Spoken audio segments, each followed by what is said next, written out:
We are delighted to welcome you to today's CLE about parenting plan assessments.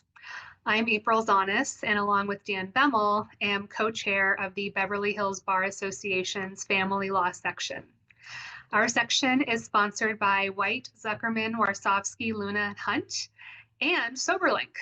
White, Zuckerman, Warsofsky, Luna, and Hunt provides a wide variety of resources to complete almost any project, large or small. They also provide traditional accounting and tax practice services. We invite you to contact them to discuss your specific accounting needs and learn how they can be of service to you. Our newest sponsor, SoberLink, we are very happy to have them. To help ensure smoother negotiations for a more efficient legal process, consider using SoberLink's trusted alcohol monitoring system to eliminate hearsay and protect your client's best interests. SoberLink provides objective, real-time data that can be used to reduce disputes over alcohol consumption, leading to less conflict in custody cases. With an unprecedented combination of features, including advanced reporting, facial recognition, tamper resistance, real-time results, and customized testing, the discrete system has been the leader in remote alcohol monitoring since 2011. In addition to today's program, we have so many great programs coming up, so please mark your calendars and register now if you haven't already. November 1st is our annual Family Law Symposium. This year, it is called Order in the Court, Tactics for Addressing Bad Faith and Incivility. November 5th, we have State of Department 2, one of our annual in-person flagship events. And November 13th, we have Spotting and Managing SLAP Issues in Family Law. Other exciting programs are on the calendar and in the works, and you are all welcome at our section meetings on the third Wednesday of the month at 4:30. We plan events, hear directly from Judge Kaufman and other bench officers, brainstorm on cases, and even have fun. If you have any interest or questions, you can reach out to anyone at the bar, to Dan, or to me. Turning to today's program, Judge Shelley Kaufman is the supervising judge of the Family Law Division of the Los Angeles Superior Court. She was appointed to the court by Governor Jerry Brown in December 2013.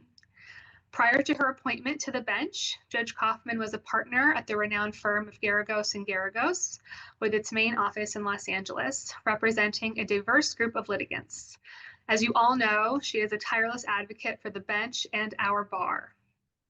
Susan Thrall is a senior administrator at the Los Angeles Superior Court, where she has served for more than 30 years in a variety of leadership and clinical roles.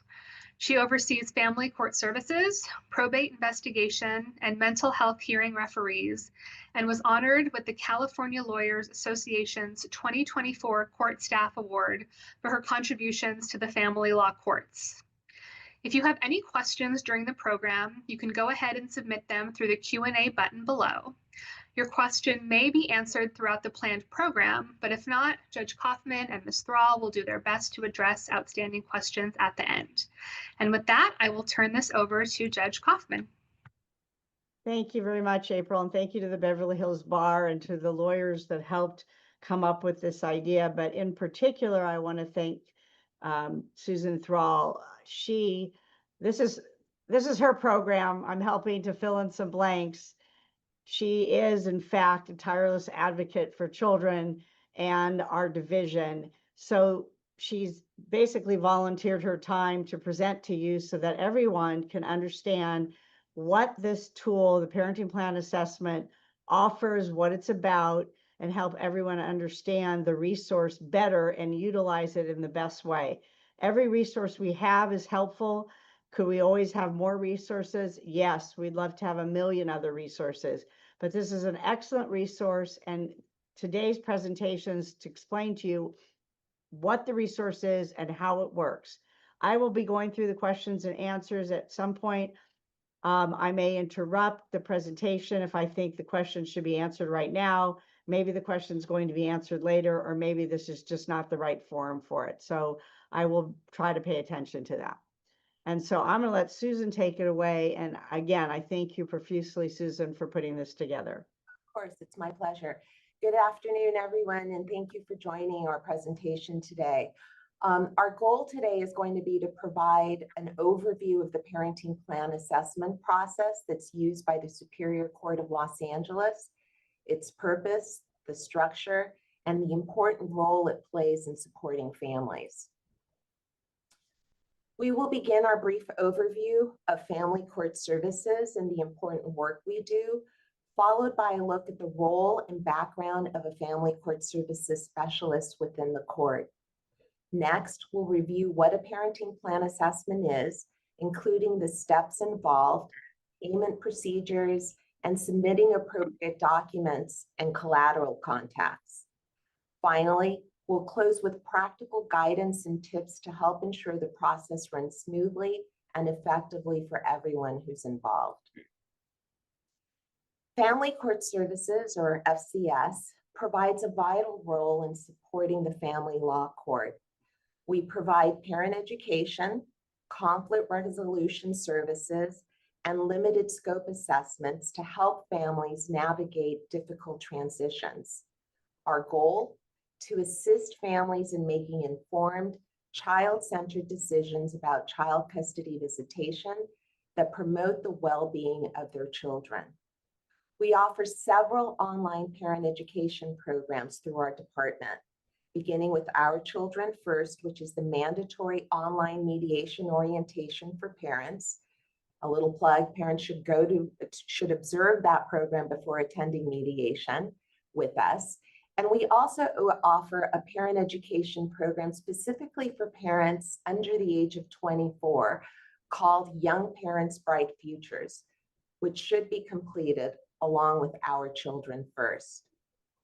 For families experiencing higher levels of conflict, we provide 2 additional resources: From Conflict to Agreement, which is available on the court website, and Between Two Parents, a 6-session online parent education program that the court may order parties to complete. We also have available for parents the Family Law Online Dispute Resolution Program, which is a web-based tool that helps parents create their own parenting plan through guided questions, much like the format used in online tax preparation software. In addition, Family Court Services conducts assessments for minors seeking to marry or establish a domestic partnership. And of course, our core work is child custody mediation, child interviews, and parenting plan assessments, which are all designed to help families and the court in resolving or making decisions that serve the best interest of children. Our child custody mediators and evaluators all share the official job title of Family Court Services Specialists. They are mental health professionals who conduct child custody mediation, child interviews, and parenting plan assessments. They are experienced clinicians with advanced degrees and background in either psychology, social work, or marriage and family therapy. Our FCS specialists come to us with a wide range of professional backgrounds. Many have previously worked in a hospital or school setting, counseling agencies, or with the Department of Children and Family Services. This diverse experience allows our team to bring valuable perspectives and clinical insight to the families and courts we serve. FCS specialists are cross-trained to conduct child custody mediations, child interviews, and parenting plan assessments. To ensure objectivity and maintain clear boundaries, an FCS specialist will not serve in multiple roles with the same family. For example, the FCS specialist who conducts the mediation session will not also conduct the family's parenting plan assessment. They all work a hybrid schedule, part of their time working remotely and part of their time in person at the courthouse. All FCS specialists meet the qualifications outlined in the California Rules of Court. Within their first 6 months of employment, they complete the mandatory basic training in child custody mediation, along with 16 hours of advanced domestic violence training, followed by 40 hours of training in child custody evaluation before being appointed on a case, which includes observations and supervision from their manager. Each year, Family Court Services Specialists complete 8 hours of additional continuing education, along with 4 hours of domestic violence training. They all maintain their professional licenses by completing the required clinical continuing education hours. Their supervisors and I are required to complete an additional 24 hours of continuing education pursuant to the California Rules of Court. Our staff receive ongoing supervision, attend annual judicial council trainings, and they participate in monthly court meetings to stay current on best practices and procedural updates. Form FL 325, the Judicial Council form, used by court-connected child custody evaluators to verify and declare that they meet all education training and experience requirements established by the Family Code and California Rules of Court, is signed by each Family Court Services Specialist who conduct parenting plan assessments through our department. This form is signed annually and updated if there are additional changes in their qualifications. This form requires evaluators to confirm their education, their professional license, their supervised experience, training hours specific to domestic violence, child abuse, substance abuse, child development, and continuing education that is in compliance with the standards under the CRC. This form confirms again that they meet all state mandated qualifications and is reviewed and signed annually by our supervising family law judge. Those of you who've been practicing family law for a while may recall that the limited scope assessments through Family Court Services have gone through several name changes over the years. We first referred to them as mini evaluations, then fast track evaluations, solution-focused evaluations, but most recently as a 1-day and a 2-day parenting plan assessment. The 1-day parenting plan assessment was designed for cases involving 1 or 2 issues. For example, a child refusing to spend time with a parent. These assessments allows the evaluator to focus narrowly on the key issue in dispute and provide recommendations to the court. The 2-day parenting plan assessment, on the other hand, was intended for more complex cases involving multiple or significant issues, such as allegations of substance abuse, domestic violence, or high conflict. These cases require additional time for interviews, collateral contacts, and review of relevant documents. Both formats were developed to offer the court focused, efficient, and well-supported recommendations that prioritize the best interest of the children. Many of you may also remember that it used to take several months to get a PPA date. As a result, in late 2023, we made some important changes to the parenting plan assessment process. The primary main goal was to shorten wait times for families and make sure that the assessments were scheduled more efficiently and fairly. Because of the increasing complexity of the cases we are seeing today, we decided to discontinue the 1-day parenting plan assessment. Those shorter assessments were no longer sufficient to address the depth of issues presented in most cases. We also simplified the naming. Instead of distinguishing between a 1-day or a 2-day, we now simply refer to it as a parenting plan assessment, since there's only one version in use. Susan, I just want to add to that. Part of what also occurred is because there was more remote access to people and the evaluator and people not having to come into court, there was actually more work being done under what used to be called a 1-day PPA, which really wasn't what the process was designed to be. So every PPA, 1-day PPA was sort of really a two-day PPA. And that was one of the other reasons, to call it what it was and make it what it should be. Exactly.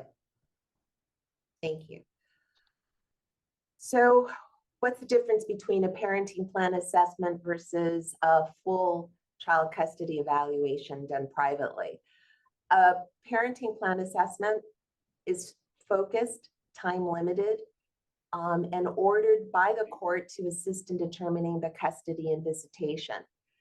The cost of a parenting plan assessment is $1,950, typically shared equally between both parents.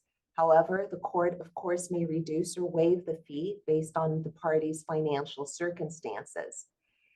The PPAs differ from a full child custody evaluation, which is more comprehensive and may include home visits and a wider range of collateral reviews, contacts, and documents.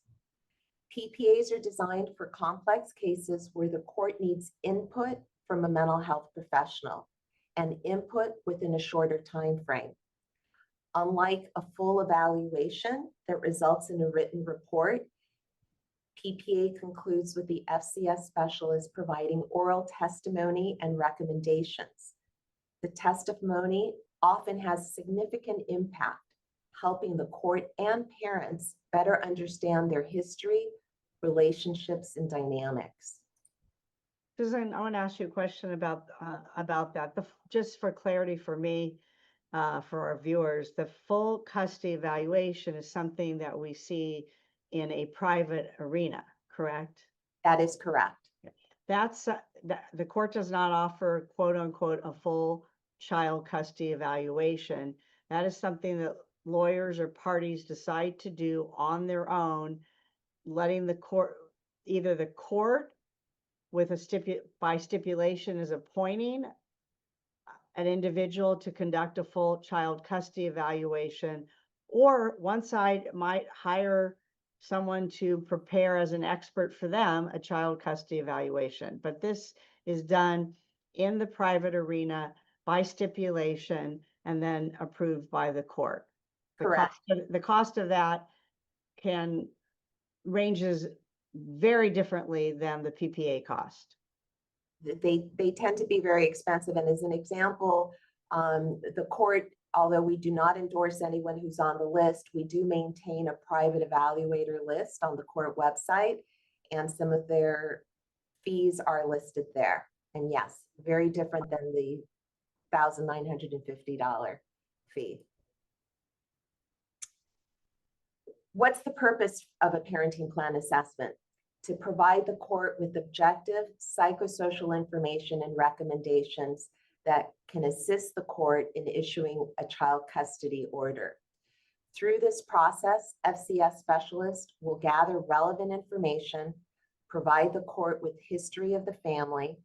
We will review limited collateral information and determine what child custody visitation arrangement will best support children's well-being and stability.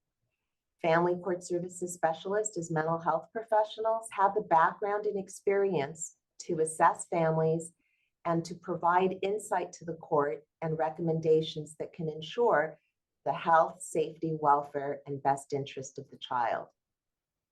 So before we talk about the type of cases, one of the things that I want to remind everyone is the purpose is to provide the court with this information.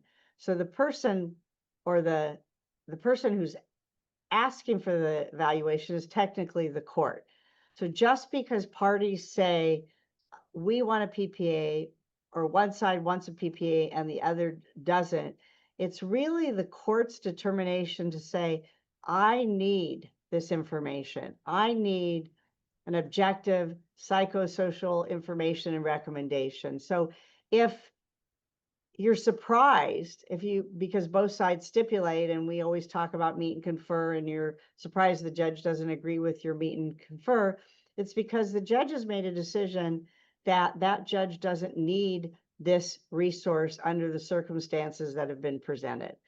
And understanding that it's a limited resource, the judge is sort of weighing and evaluate, do I really need it for this case? Or should I wait for the next case that might come in that might fall more into the parameters that I need?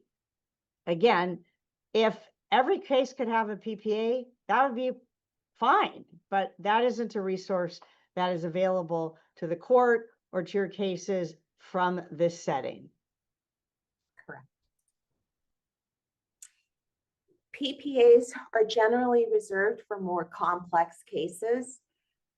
They often include situations such as move-away cases, cases involving serious mental health concerns, history of substance abuse or domestic violence, families experiencing ongoing high conflict, cases with a history of child abduction or serious child abuse concerns, families in which the child has significant behavioral or emotional difficulties, or situations where a child is refusing contact with a parent.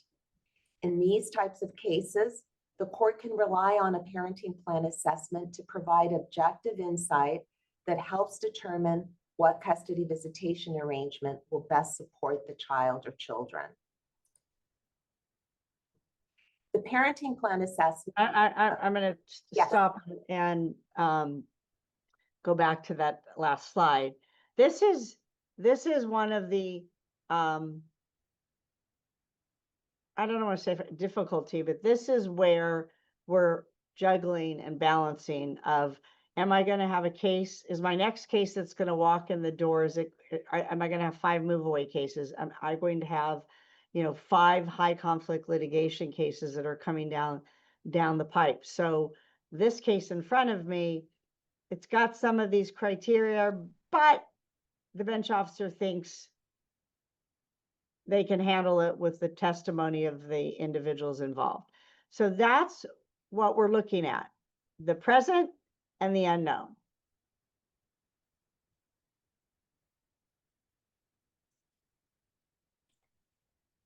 A parenting plan assessment is conducted over a 2-day period and includes both virtual and in-person interviews.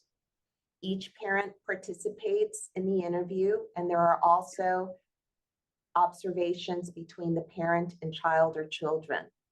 This combination allows the FCS specialist to gather information directly from the parents and observe the child's interaction with each parent. The process again concludes with the FCS specialist providing testimony in court, summarizing the assessment, and offering recommendations. Susan, let me ask this also, and I know we're coming up on some of the same information, but for those who remember, the PPA was, if it was testimony on Tuesday, the parties showed up at 8:30 on Monday, spent the whole day with the evaluator. They came back Tuesday, there might be some more in-person meetings, and then the afternoon was the testimony. That's changed. It's still considered a 2-day process, but what should they expect? In other words, we set the date for the 1:30 hearing. We're not ordering the parties to show up, using my example, that Monday at 8:30. Is that correct? That is correct. What will happen is that the FCS specialist, and one of the slides is going to indicate that we really do need accurate contact information, emails and cell phone numbers or telephone numbers. The FCS specialist will contact the parent and schedule the day and time for the interview. Some FCS specialists, depending on the case, may choose to conduct a virtual interview and then schedule the in-person interview the day before or the morning of the hearing. And some may choose to do the entire process in person. So the concrete date is the 1:30 slot. That is correct. And the parties are told also that they're to appear or be ready at 8:30 that morning for the possible in-person with the FCS specialist, but there may be some change in that. That is correct. They should be available the day before, the morning of the hearing, but it's quite possible that the interviews could take place sooner than that, those 2 days. And also spread out little by little.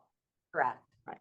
So essentially, it's a cooperation process between your clients, the litigants, and family court services specialist who's conducting the PPA. unlike the way it used to be where everything was concrete on those two days, really a day and a half plus the testimony. It's a more fluid process because of the remote possibilities that now exist.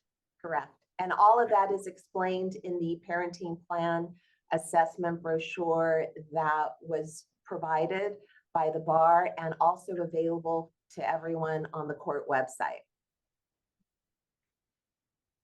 So moving on to what's included in a parenting plan assessment. Before conducting the parenting plan assessment, the FCS specialist will review the most recent pleadings along with FL 327, the order appointing the child custody evaluator, and the court form LASC FCS 007, the attachment to the order appointing the child custody evaluator. The review focuses on understanding the court's purpose and the scope of the requested assessment, ensuring that whatever work we do is aligned with the court's directives and the specific needs of the case.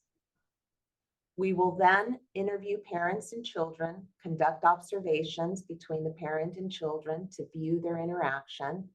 The FCS specialist follows the same process for each party.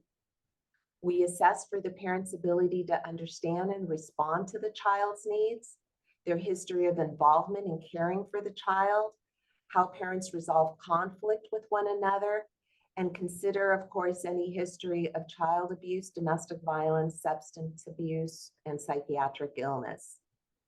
We will make limited collateral contacts. We will review records, including from the Department of Children and Family Services, any criminal or DMV history to gather relevant background information. Based on this information, we prepare our recommendations and testimony. FCS specialists conduct a brief post-PPA conference to review recommendations with attorneys or self-represented litigants. A brief rationale for the recommendations is provided. The purpose to provide this information, but the recommendations or rationale are really not open for debate.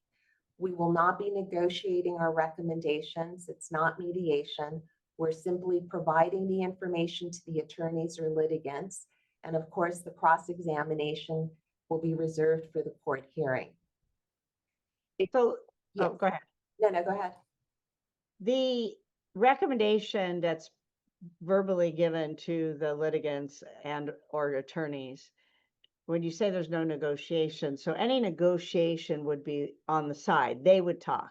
So the recommendation says X, and they're not moderating that. So if one side says, well, what if we just tweak it like this? That's really up to the recommendation's not going to be changed. It would just be the parties saying, we're going to accept the recommendations, but we've stipulated to modify the recommendations as follows if the court agrees.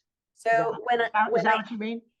So what I mean about not negotiating, so for example, if the recommendation is for a parent to have monitored time Tuesdays and Thursdays and Saturdays through a monitoring agency, and that parent objects to that and wants unmonitored time, we're not going to change our recommendations for it to be unmonitored. So, however, that would be up to the other side to go and say, we agree to everything. If it's not monitored professionally, it's monitored by grandma. Do you agree?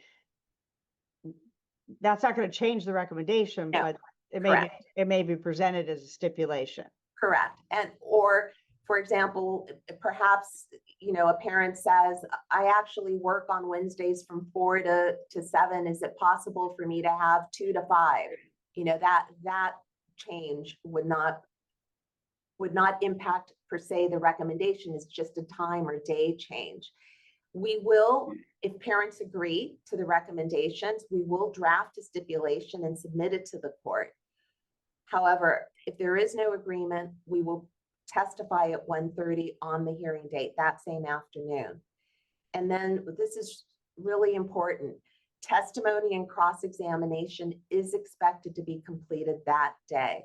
The process is limited. The information can become outdated very, very quickly. Okay, should I speak on this point right now? Because I Sure. still have some other questions on the slide, but let's hone in on that point. So those of you who have been doing this for a while or heard about it, as you know, sorry for the noise outside my court, they're building. At 1:30, everybody shows up in court, whether that's remote or in person. That varies from case to case and courtroom to courtroom and evaluator to evaluator. Everyone shows up at 1:30. You already know what the recommendations are. The evaluator is going to take the stand, kind of go through the process as quickly as possible, who they talked to, what they did, why they did it, and the recommendations themselves and the reasons for those recommendations. It's not question and answer, it's the evaluator speaking. So one of the questions that comes up is, well, I want to be able to cross-examine.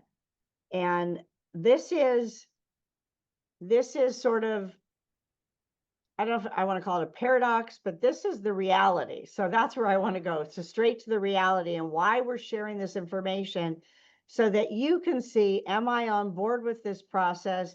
Am I going to ask the judge not to do the process, or am I asking the judge to do the process? Am I going to agree or object? The PPA is designed for, what you didn't use quick.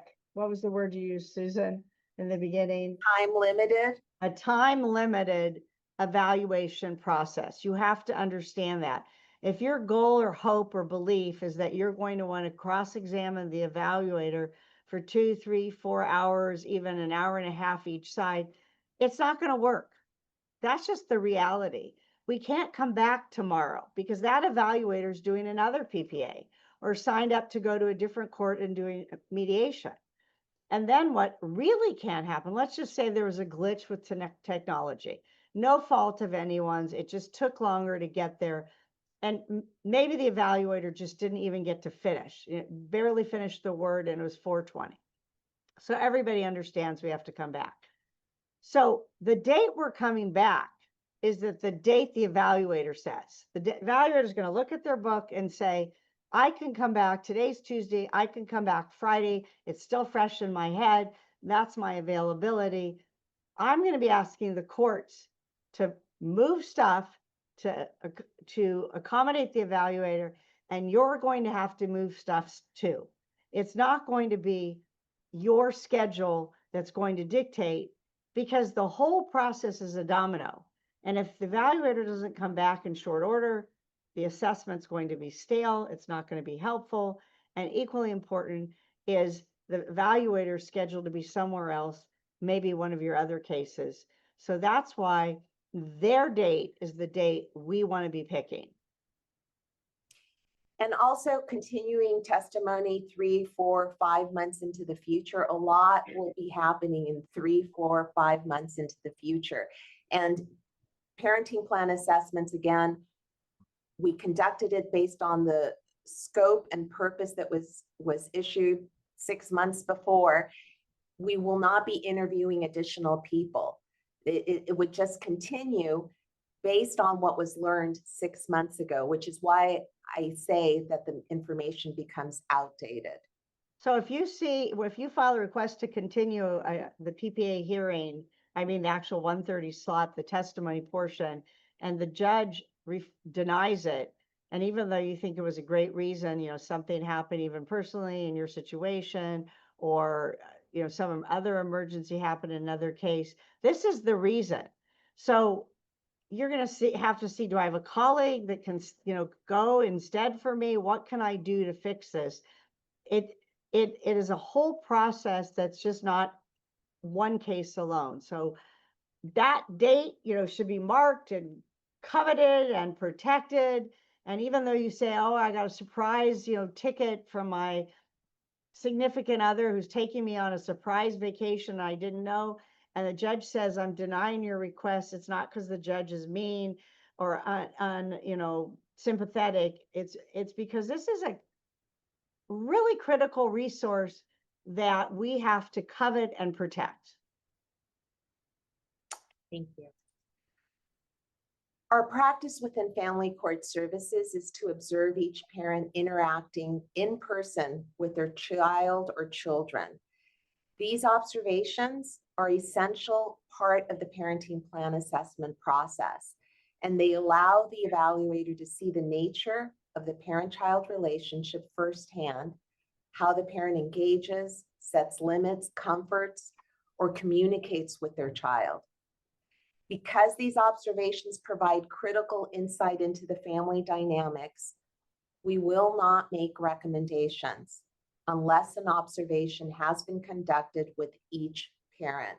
This ensures that our assessments are balanced, thorough, and based on direct observation rather than assumptions or something someone has reported to us. And is that in person, meaning in person? So it's not a remote where the parent and child are remote and they're engaging in that observation remotely? Is that correct? It is in person at the courthouse in one of our offices. So if your client is out of state and not willing to come here, Los Angeles County, to engage in an in-person observation, you better know that and tell the court, please don't do a PPA because my client can't or won't come. Because then we've set the time, we set the space, we've reserved the spot, and it won't go forward. No exceptions. Correct. Judge Kaufman, I think this one's yours. Okay, so this has been a question of concern to many lawyers.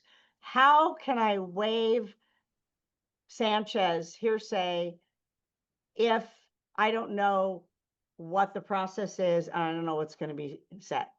So my answer to you is that I guess you're going to let the court, then you're not going to have a PPA. It's not a punishment. It's not anything like that. It's because, again, I've repeated probably 3 times now already, it's a limited resource that we do not have for each and every family in every case. So we need to use the resource where it's most effective, meaning the evaluator is going to come and provide the recommendation based on the information that was received in the process that we've just described. If you don't want to do that, that is your prerogative, your client's prerogative. No ill will. You need an evaluation. You can hire a private custody evaluator and proceed that way. And bring in all the collaterals that you want to bring in your trial or your evidentiary hearing. We just cannot do a PPA without a Sanchez waiver. You know what the process is, you know how it's going to happen, and that's how it's designed. So in court, the judge should be asking, and now there's a little box to check that they took a Sanchez waiver. If you're not hearing that, don't be silent. Please don't be silent and say, hi, I didn't take it.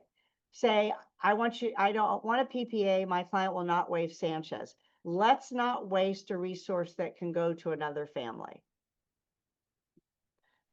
Did I cover that? Yes, thank you. And then, what was the second question? Did I get that? So one of the others, there's an authorization to be able to interview collaterals. And some of you have asked, well, I don't know who you want to talk to, and I'm not going to sign a blanket document. Again, your prerogative, no ill will. But why do we have that? We're trying to, utilize the resource in the best way possible. So your client's talking to the evaluator. If they hadn't signed and they say, this happened at the soccer field, and the coach knows all about it. And now the evaluator wants to speak to the coach, calls the coach, and the coach says, I don't know how anybody feels if I talk to them, so I'm really uncomfortable, so I don't really want to say anything. But if the authorization's been pre-signed, it's easy for the evaluator to say, no, your parties have already allowed us to talk to people that we think are necessary. Again, we're not trying to hurt anybody. We're trying to utilize the resource in the best way possible. So that's the purpose. I mean, that's it. That's the purpose. Please make sure your client understands if there is a payment that's I'm going to go back. This is a question I want to answer at this point is, what if one of the parents lives out of state?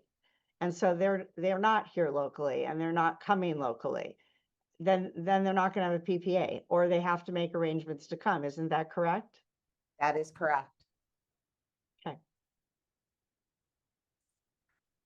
Yes, somebody else, I'll repeat it again. A PPA requires your client waiving Sanchez. Thank you. Please make sure your client understands any payment obligation and that your client fulfills this obligation promptly.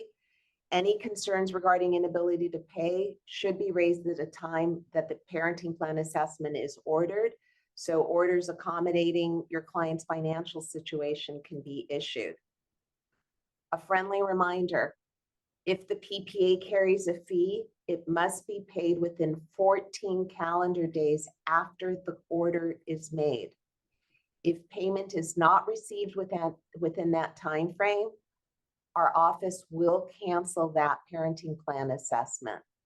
Please remind your clients of this deadline to avoid any delays or cancellations. So I want to speak to that. You don't get a notice or a reminder. There's no red flag that says, you know, if you didn't pay, it automatically cancels. And that includes, even if they submit a fee waiver, the fee waiver has to be ruled on. And it has to be both sides. If the fee or the fee waiver is ordered for both parties, you have to check to make sure the other side did what they were supposed to do, because it will just disappear. And if it disappears, getting it back on calendar is not only difficult because you can't just really call the courtroom and say, hey, I need it back on calendar. It might require an ex parte. It might require a different month.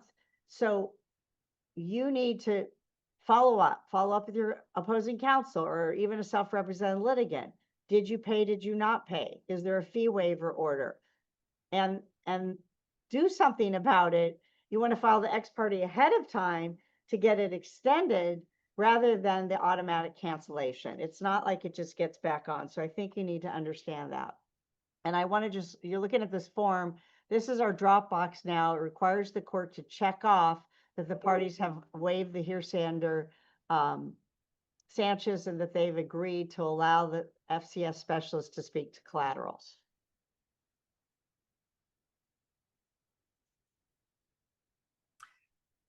How attorneys can assist in the process. Attorneys play a key role in preparing clients for the parenting plan assessment. You can support your clients by reminding your clients to provide our office with their current phone number and email so that we can schedule and communicate and not have any further delays. Encourage your clients to complete and submit timely the parent questionnaire, which was attached as a handout, and the authorization for release of information as soon as possible. Both forms, by the way, are fillable and can be submitted directly through the court's website or on a smartphone even. Advise your clients to speak candidly with the FCS specialist about their child's needs and any safety concerns your clients may have. Remind your clients to limit the number of documents to only the most relevant, such as school or treatment records, and provide copies to opposing counsel. Limit collateral contacts, I would say, to no more than 3 professionals who have current and direct knowledge of the family. Remind your client that materials and contacts are made at the discretion of the FCS specialist and within the time constraints.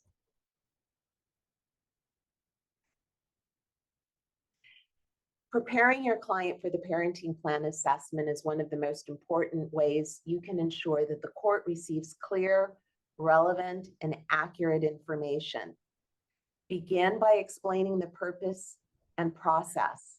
The parenting plan assessment provides the court with a current snapshot of how the family is functioning, focused on the specific issues the court has asked us to assess.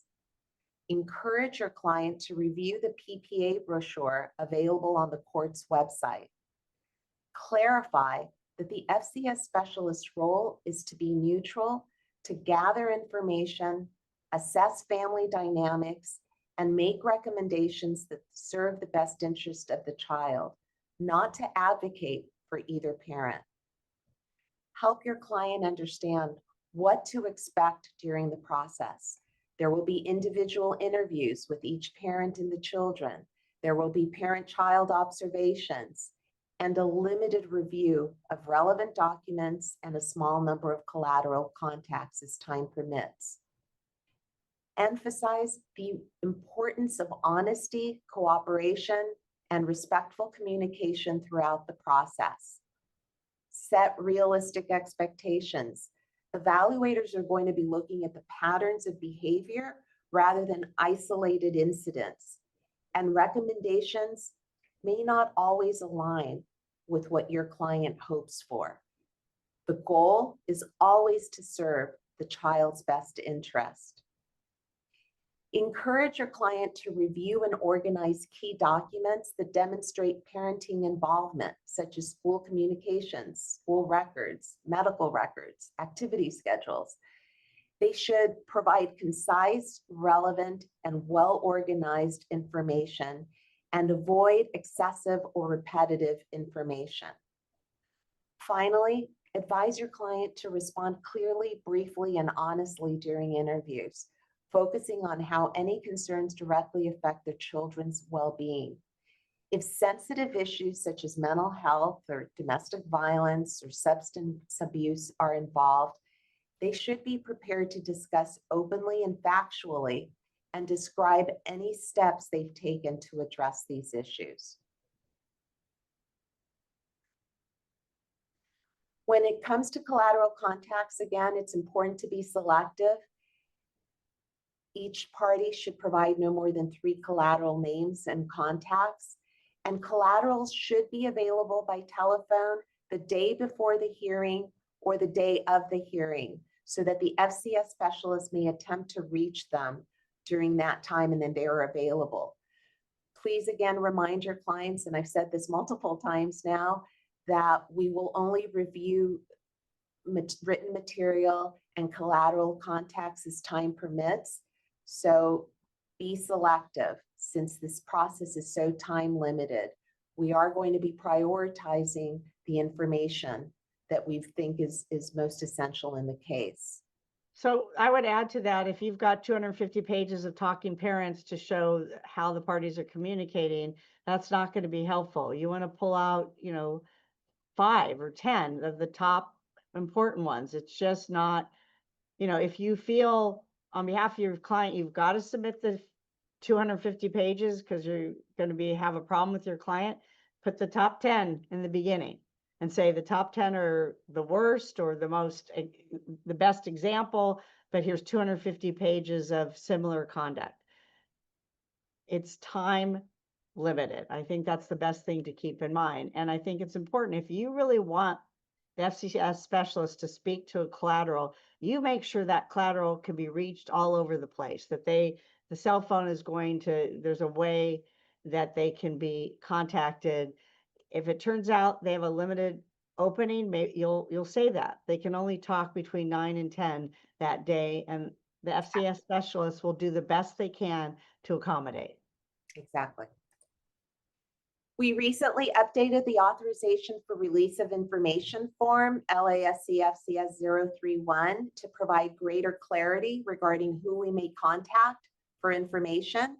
This update enables FCS specialists to obtain information directly from individuals who have worked with the family. This includes mental health professionals, medical providers, educational staff, supervised visitation monitors, law enforcement agencies, criminal and DMV records, and any other professional with relevant information. The parenting plan assessment brochure, which again, I've said is available on the court website, was also recently updated. It specifically highlights what parents can expect during the assessment process, including information regarding fees, written materials they may wish the FCS specialist to review, collateral contacts, general information regarding the process. It also now informs parties that information may be requested about their family from the Department of Children and Family Services.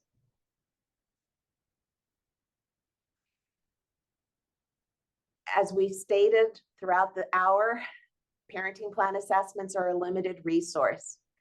Each family law courtroom is typically allotted 2 assessments per month.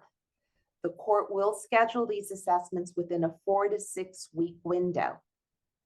Because the PPA is designed to be brief and a focused evaluation, it is intended to be completed within the shorter time frame to provide the court with the important information that's needed about the family. Continuances should be avoided, and the information will be outdated if there is a continuance and may no longer reflect the family's present circumstance. All right, so let me just answer one of the questions that was asked earlier, as well as explain this a little bit better. As many of you know, when a PPA was requested or asked, or the court wanted one, and we turned to the JA and said, when's the next PPA? They gave us a date 8 months out. And that's understanding that the RFO was filed at least 6 or 8 weeks ago, so we're almost a year out. In 2023, we looked at this and we said, this isn't right, this isn't fair, it's not good. What can we do differently? And this is the process we've come up with. Most of the slots are being used now by all the judges, whereas before there was an imbalance. Some judges never used it because they didn't want to wait 8 months, and other judges were using it more than others. And so now it seems like every courtroom is utilizing their resource. When we turn to the JA and say PPA, and today's October, mid-October, and they say, I have one December 1st, and you say to the judge, can't do it, no can do, no can do, we don't want the date in March. Again, you've got to move and adjust your calendar. It's just a 1:30 slot. It's not the whole 2-day period that you need to be open. The goal is to have information and assessment done in the essentially heat of the moment. Somebody filed an RFO, there's an immediate need, we've got a PPA, we're trying to get this all done in a 3 to 4 month process from the filing of the RFO to the actual ruling, so that it's best for the children. So you have to help cooperate. Someone also asked, can we have more than 2 a month? Maybe, it depends. Susan's going to make a plug here that we are trying to hire more family court services specialists who can conduct this. So make your pitch, your public service announcement. If you are aware of any mental health professional who would be interested in working for the court, specifically family court services, I invite you to please inform them that we are currently hiring. The information is available on the court website. The court is a wonderful place to work. I have been with the court for more years than I wish to say. And it's a great place to work. You learn a lot. You get a lot of support, and please tell anyone who might be interested in applying. So I think the answer to that question is, part of it is a limited resource in terms of just availability, because mediation is a big hunk of what the family court services specialists do. But other is resource related to employees. So it's both. But yes, it depends. Maybe there'll be more than 2 a month. And yes, there is some horse trading. Somebody asked the question. That's really complicated for another story, but it's not up to you to do it. It's kind of a complicated process. But sometimes there's a courtroom during a month or 2 months, they'll have more than 2 PPAs. So if you see it, it's for good reason. Again, the PPA is a tool for the family law court. It provides the court with the input from a mental health professional. And it is important to note that the PPA is not an investigation into allegations of child abuse. Instead, the focus is on understanding the family, communication patterns, and each parent's ability to meet the child's needs. While ideally, as Judge Kaufman has stated, every family could benefit from this level of input, resources are limited, and PPAs are reserved for cases where the court determines that this information is needed by the court. As a reminder, parenting plan assessments are conducted within a very tight time frame. The FCS specialist strives to gather as much relevant information as possible, but not every document or collateral contact can be reviewed. Recommendations are based on the information that was made available at the time of the assessment. And because the process moves quickly, it's important to remember that case information can become outdated. Block your calendars at 1:30 on the day of your hearing, and please conclude cross-examination the same day. As we wrap up, some key takeaways. Please prepare your clients early so they understand the PPA process, can provide timely and relevant information. Explain the process, have them review the brochure, limit collateral contacts, limit the number of documents we are to review, encourage cooperation, transparency throughout the process, and please avoid any continuances. By helping your clients understand the purpose and limits of the process, you are also supporting the court and the court's ability to make decisions that are efficient, accurate, and focused on this particular family.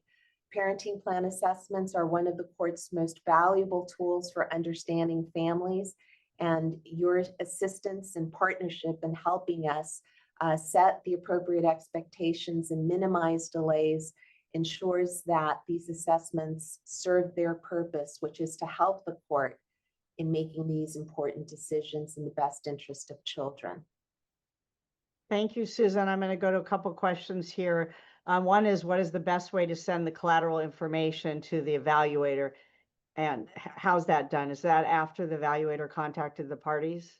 So the parents are supposed to complete that intake form and the authorization for release of information, and they're able to include that information on the questionnaire. And once the FCS specialist communicates with them, they can say, I'd like you to please speak to the teacher, the coach, and the therapist. And here are the contact information. When should I say that you're going to be calling?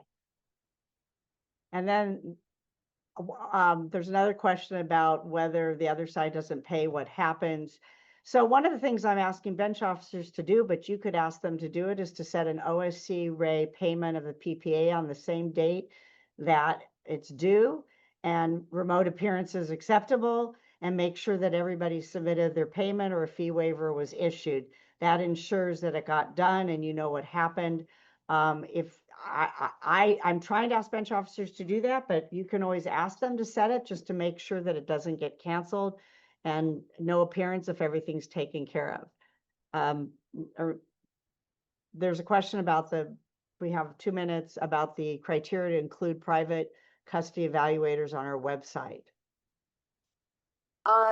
The information on how to apply is available on the court website. There is an application that needs to be completed and signed, along with supporting documentation, which includes the number of evaluations that they performed in the last 3 or 4 years, the training. They need to provide certificates of the training that they've received. So all of this information, insurance, they need to have insurance. All this information is then submitted and it is reviewed. And then if they meet all of the different criteria, they will be added to the court website. Thank you. Susan, thank you so much. I hope you all found this helpful. I'm still open later to receive emails if you have questions to understand this really important resource that the court does have for families, for children. Thank you for all your work you do, Susan. Thank you. Thank you for having and inviting us to speak on this. This concludes today's presentation. Thank you so much, Judge Kaufman and Susan Thrall, for assisting us and for educating our members today. Have a good afternoon, everybody. Thank you. Thank you.